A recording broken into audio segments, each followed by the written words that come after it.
Good morning, for today's video, samahan nyo po ako ulit mag-update po sa akin mga tanim po dyan sa aking mini garden. Pasensya na po kayo mga idol kung puro lang po garden ang aking ina-upload, kasi wala pa po ako maisip na may content.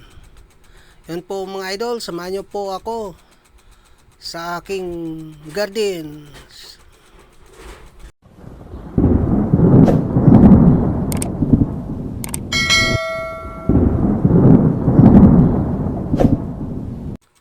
Ito na po mga idol sa bagong ko ng mga tanim ko po.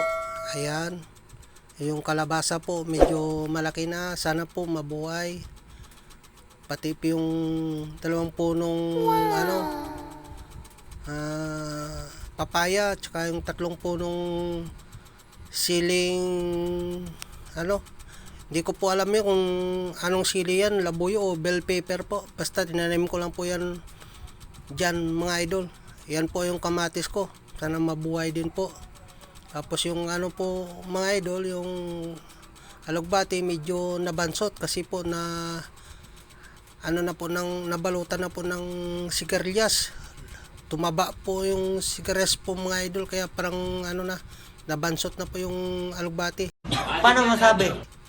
Pero po may pa po siya, may dahon, sana hindi po mamamatay.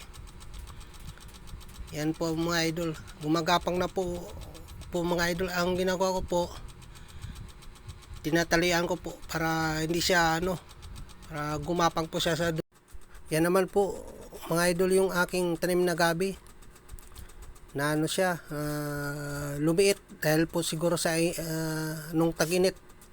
Pero buhay naman po yan mga idol. Alaga ko lang po sa dilik.